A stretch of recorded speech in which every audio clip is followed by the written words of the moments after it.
Hello everyone and welcome back to the Z-Man Show as we take a look at Season 9, Episode 4 called The Obliged. And we are just one episode away from Rick's finale, his send-off. Who knows what's going to go down. But as we can tell from the end of this episode, it's not looking good. So let's go ahead and get straight into this. And so the episode starts off with Michonne doing her daily routines as she continues to try and build this new constitution as well as deal with the daily lives of Alexandria, amongst other things. But what was really cool to see is, although Rick is getting his beauty sleep every night, Michonne's mind just keeps wandering and wandering, and she has this itch still to be the warrior she is. And she keeps looking over at her katana and eventually starts wandering out night after night, just slaughtering zombies at her best. And I think this kind of showed a couple different things. One, you can't take the warrior out of the person, you know? I mean, she is a trained killer at this point, right?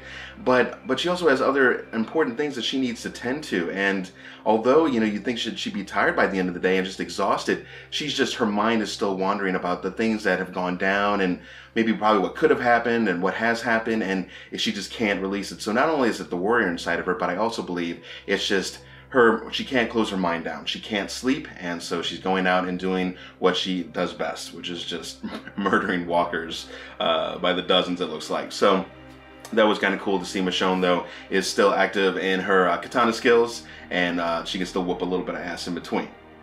But amongst other things, we quickly flash over to Maggie, who's now back at Hilltop, but only for a very brief stay, as she has now collected a little souvenir item down by the blacksmith area. It's this crowbar, kind of all awesomed out and whatnot, and looks like it could do some serious damage on something or someone for that matter. I think we all know who. As she starts to head out, Jesus catches her and basically calls her out on what she's about to do. He knows exactly what she's about to do, and he tells her, I'm afraid you're going to make the same mistake that Rick made when he left Negan alive, but now you want to go kill him. Are you going to make the same mistake on your end? Now, of course, from a lot of us, we know from Avengers standpoints, I mean, she's doing the right thing. You know, maybe the whole point of Negan being around is nothing. You know, maybe it's just Rick's pipe dream, or just his thought that Negan's presence has to be around so to show people that it's a lesson learned and that we'll never go back to that kind of way. I could go either way on this one. I don't think we really need him around that much, but I do kind of see where Rick's coming from. Unfortunately, though, Jesus is not able to deter Maggie from her mission, and she basically gets over to her horse with one of the other Hilltop members, and they start making their way off to Alexandria. You know, we've kind of talked a little bit about some of the things that have gone down and some of the decisions that people have made, which are pretty much just single-handedly destroying Rick's world. So you have Oceanside, who's been murdering the Saviors. You have Maggie, who's now kind of sided up with Daryl, and that she, you know, that she wants to go and kill Negan, you know, behind Rick's back. I mean, this is just total undermining Rick's authority and whatever. And, you know, Rick makes a comment in this episode. He goes, I didn't ask anybody to follow me. And then, you know, Daryl says back, well, maybe you should have. And that's a good point, too. I mean, Rick was just kind of going like, hey, you know, I'm doing some good things. If you want to follow me, come along. But I guess a true leader, you have to try to keep your people in line for sure. And I do believe Rick was trying to do that without being a total jerk about it and trying to be a dictator. But I guess, you know, it's a fine balance, and it's a special mix that I think it's very hard to find as a leader. And so while Maggie's en route, Rick is doing his daily walkthrough with Eugene, and Eugene is talking about basically how the high rivers that are, the high waters that are starting to make their way down towards their bridge. The bridge is not sturdy enough and, you know, stable at the moment to take on that much water. It seems like an up down the road levee has broken and has taken all the water down to them, and so the bridge is more than likely going to fail. Eugene did make a comment about how he, you know, wish he could have done better, did more, and Rick, again, being a great leader, I think that he is, made a comment that don't do that to yourself. You know, you're not just that guy that reads books. You're more than that, and you've got us here, and you're a big part to it. So I thought that was just a kind of a cool nod to Eugene and the things he's been trying to do. But all the same, basically Jerry comes by and talks about how Maggie has left Hilltop and is headed towards Alexandria. Rick knows exactly what's going to go on here, and as he tries to relay the message, or just get a message to the relay who's going to send it on to Alexandria because of the distance, that little chick basically puts on the walkie-talkie and says, I think Maggie's done listening. And just, I mean, it's an Oceanside member, of course. And so, I mean, they're all in cahoots against Rick. You know, just seeing Rick, you know, we've seen some different breakdowns of Rick throughout the seasons, right? Everything from losing Lori, losing Carl, losing all kinds of people, Negan, and just breaking Rick down totally to the bare bones. But now we can see a different breaking of Rick. And I talk about the scene real quick where him and Carol were in the tent, and Carol has decided to leave the forest colony as well and head back to her home at the kingdom. She's done. She doesn't want to lead the Saviors. She wants them to figure things out for themselves, which I can kind of understand. I mean, you can't babysit these people forever. If they don't want to be helped, they don't want Negan, you don't want Rick, then fine. You just go do whatever it is you want to do.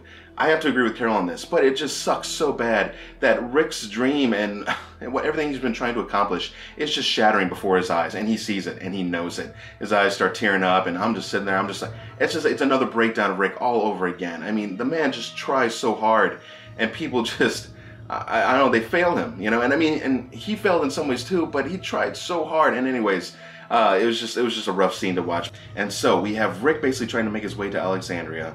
Daryl offers to give him a ride, and of course we see the writing on the wall over this one. We know he's just going to take Rick out on a wild goose chase while Maggie makes her way to Alexandria to take care of Negan. And this was just pissing me off to no end. I mean, why Daryl? I mean, I know he's not happy with Rick. I was hoping for more from Daryl, and I just didn't fully get it. But Daryl he's gaining his own voice, and he's doing what he feels is right, so in a sense, it's good character developed for him. Unfortunately, he's kind of semi-backstabbing his brother and his good friend, Rick Grimes, and that just hurts me. It's just painful to watch, right? So Daryl's taking him off on that, and so let's go ahead and just get into that right quick. So Daryl takes him down the road Rick finally realizes what's going down, tells him to stop, and Daryl basically just starts calling him out. And I'm like, you know, Daryl, you could have brought this up a long time ago. I mean, there's ways to go about stuff. So, you know, Daryl's definitely no saint in this one, so I don't even want to go there. And Rick, you know, he's basically being blindsided by all this stuff. I mean, talk about just having a friggin' conversation or just try to talk stuff out, which Rick would try and do. But I guess the end goal would still be to kill Negan, and Rick probably would not go along with it. So they get into a fight. They get knocked down into a ditch. I swear, I jumped out of my seat. I was just like, holy, you know what, Daryl, what are you doing? And so now they're stuck in this deep dirt hole, whatever like that. I mean, it's at least probably good 18 feet, probably deep, if not more. They only have a few loose roots to get out, and anyway, so that becomes its own problem in itself as they start hearing some shots being fired off. And what's this all about now? Back at the forest encampment, as Carol is basically just getting ready to head off, all of a sudden Jed and some of his savior buddies start showing up, and they want revenge. They know, they found out basically it's Oceanside who's killing them off, and they are pissed, and they want to defend themselves. He got a gun from catching one of the other people off guard, so now it's guns drawn between Carol and Jed, and there's a few other of Carol's peeps that have guns drawn too, and I think Jerry was getting ready to draw his as well. But it's an intense situation, and Jed tells her to basically lower the gun, you're not the boss anymore, this and that. And as he tries to take, you know, I guess the gun from her or whatever, or basically go by her, she pulls a little sideswipe move on his leg and start fighting it out, and gunshots start going off. We don't get to see what fully happened there. Probably nothing good. I mean, these Saviors have been asking for it, no doubt. I mean, yes, they were wronged, and yes, there's a lot been killed, but the things they've done is just awful, right? So we don't have a whole lot of mercy for these people already. So it's just like, get on board, guys, or don't, and just go die. You know, it's a tough one to deal with. And as these shots are being fired off, Rick and Daryl can hear them in their little cavern that they're now stuck into. And as they start making their way out, all of a sudden they realize that the herds are going to start being drawn towards them. There's these two main herds that were heading away, but they know now that these gunshots are being fired off, they're probably going to start heading backwards. And a small group does, and these zombies start sliding in one by one. It was a very intense, very cool situation. Luckily, Daryl and they started to come to terms, work together, teamwork. You know, Ricky's pissed, but he loves Daryl. He knows that, and Daryl even says, "I'd die for you. I died for Carl. I would have died for Carl," and that Rick knows that, and he does. And so as they're working together, Daryl doesn't even say, "Hey, try and get me up." He gets his hands down there, tries to hoist Rick up as Rick's trying to fight it and try to get up. I mean, these guys, you could tell they were trying so hard to get out. And they do manage to get out. Daryl, close call, but we know with the brand new $20 million contract I think he just signed, he is not going to be going just yet. But still, I'm still looking at every which way what's happening to Rick, because I'm like, oh my god, is he going to get bitten? Is he going to get really, really hurt? What's going to go down here?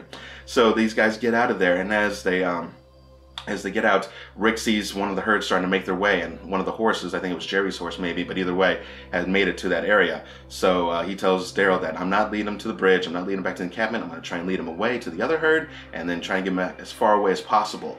Daryl tries to dissuade Rick from doing this, to take him back to the bridge, let him get washed out along with the bridge itself. Rick doesn't want to lose it. So all the same, Rick starts to head off, and Daryl starts to make his way back to the forest area as well.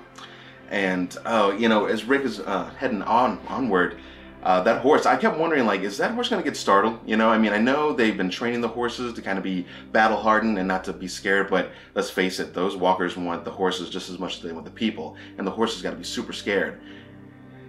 And of course, as Rick gets to this one area where the crossroad kind of is and the two herds are about to merge, the horse starts getting super skittish, very scared, and friggin' throws him off of the horse onto a piece of rebar, onto part of this concrete, and Rick is super hurt, and he's just laying there as these two herds are moving in. That was that final scene from the episode. Talk about just, Rick's going to get hurt probably one way or another as we move along, but this is not the way I want this to go down, and just bad. So he's hurt, he's there, but we saw from the scenes from the next episode, which is going to be Rick's final episode, that he is going to get out of that, get on his horse, but through a series of hallucinations, maybe even making his way back to Atlanta and the capital, I don't know, or the city, seeing the original things. This all could just be in his mind. We're going to find out. Even saw a shot of that police car, which you could definitely tell it was Shane inside, so I guess he's going to have some conversations with him. Probably I told you so, or this or that. A lot of things going on. I don't want to also forget, though, in this episode about Jadis and how she almost fed Gabriel to a bucket walker. So she had this contraption. God, this woman is just messed up in the head. But as she starts to lower it, Gabriel starts confessing basically his love for her, and also that he forgives her, and God will forgive her too. So again, that shows the test of faith that Gabriel has had to go through these several seasons, and that he's willing to forgive this woman even though she's about to kill him. And just before that zombie was about to come, I thought that was it. I honestly thought she was just going to let him eat him. But she decided to pull the walker back. But then, just when you think, like, maybe she'll let him go, this or that, she kind of smothers him with a rag, which maybe had ether or something else on it. It had to have something because it put him back to sleep, and it's not because he ran out of breath. So, I don't know. Anyways, Jadis, I don't think she can be saved. It's probably done. Her character arc is pretty much, she's betrayed as many times as she can. I am still curious to see who these helicopter people are and what they're all about, and just what exactly do they have in their arsenal, in their colony. What are they doing over there? And so, as the episode, again, trails off, we find Gabriel awakens inside one of the containers, but it's unlocked, and the door's just shut a little bit, so he opens it up, and he yells for Jadis, and then he starts breaking down as he sees she's gone, and he finds a note, and talks about being able to move fast and slow, or versus moving slow, and she needs to move fast and get away, and it just kind of breaks your heart seeing Gabriel. He found somebody that actually he looks like he loved, and that he wanted to be with, and she broke his heart big time, so sucks for Gabriel on that one big time. And I think one of the last notable things I wanted to talk about was the conversation between Michonne. I know we kind of hit on that a little bit earlier on, but the conversation between Michonne and Negan. So Negan has decided not to eat throughout this episode, and he hasn't eaten for a few days. Michonne brings him some food, basically says, you will eat, and this and that, and he says, only if you talk to me. So they start talking about stuff. Negan's trying to build a connection to Michonne. I don't know if he's hoping that with enough of it that she would actually let him go, which clearly Michonne is not stupid enough to do something like that. But that's about all I have on it, because I mean, he's talking about Carl, him and his wife, how they wish they had a kid. It could have been like Carl, and it must have been rough for Michonne losing Carl as well, and then that she must have lost somebody else in her life. So who was it? And it gets into about Michonne's boys and how they were killed. I think Andre, the name, either way. And so she gets pissed just because he's even bringing stuff up, and in the end she kind of goes back and talks to him a little bit, but it's just, she sees what he's trying to do, and she's not buying into it. So good for Michonne for being smart. Negan, I kind of feel bad for you just a tiny, tiny little bit, but dude, you totally brought yourself to this. So, just get on board and just, you're living, and that's better than being dead. And they're feeding you and trying to keep you alive, so you might as well just go with it.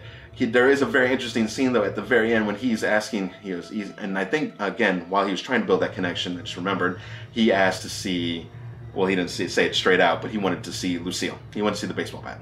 And Michonne says, we don't have your bat, it's somewhere out there, and he starts getting super upset. I mean, something he's been missing badly or whatever, which I don't think I'd let him see it anyways. I mean, it's bad therapy. It's just not a good idea. And she kind of gives him a smile and says, just eat, Negan, the food's good, and that's all you gotta really worry about. Which, from her standpoint, absolutely agree. She leaves, and I couldn't quite tell what he said. I had actually turned the captions on, I just couldn't make it out. But he says, I will see my Lucille again. And oh man, so with Maggie on the way, now she's gonna get in there. She's gonna try and do something really bad. Is Michonne gonna try and stop her? Is Maggie willing to kill Michonne to get her prize, Negan, dead? I'm really wondering. I'm wondering if there's not going to be a character loss here in the next episode, other than Rick. I think there's some really bad things that are going to go down here, and I mean, because Maggie is just on the warpath here, and this is the problem. She is being, the policeman, the judge, the executioner. I know I just messed up that quote a little bit, but basically she's playing all three roles, just basically saying, no, I'm going to kill who I want to kill. I know that you were wronged. I love Glenn too. We all did, and you especially, and your boy Herschel. But this is not the way, probably. I mean, we've moved past this, so we got to figure out another way. But she's done. She's done. She's on her way. So we're gonna have to see how this all goes down. It's gonna get crazy, guys. So I hope you enjoyed this little recap of the show. Again, the hardest thing for this episode was just seeing this breakdown of Rick again and seeing everything he's built come to basically a fall, and it's just kind of done. So, it was a great run. He's done some great things. Rick Grimes, always my boy. I love him. He's just an awesome character. I think he's brought a lot of great things to the show. It's really going to be hard to watch the next episode, however it ends for him. And they better not, I'm going to call it right now, they showed a little scene of him walking across that bridge and the herd following him, whatever. They better not have him just like fall into that water and just kind of get swept away, and it's like, did he live? Did he not live? I just got this strange, sneaky suspicion that that's something that they would try and do, right? Leave it open. Because I know Andrew Legan even said, I'm not done with the character per se. He's just leaving the show for now. And that can mean anything, right? He could come back in a year or two, maybe 3, after he's recentered himself or whatever. So we'll have to see how this goes down. If you have any ideas about how this show is going to end for Rick in the next episode, please leave a comment. I would really like to hear what you think. Other than that, I guess we'll see you back next week when we see the final episode for Rick Grimes. See you guys.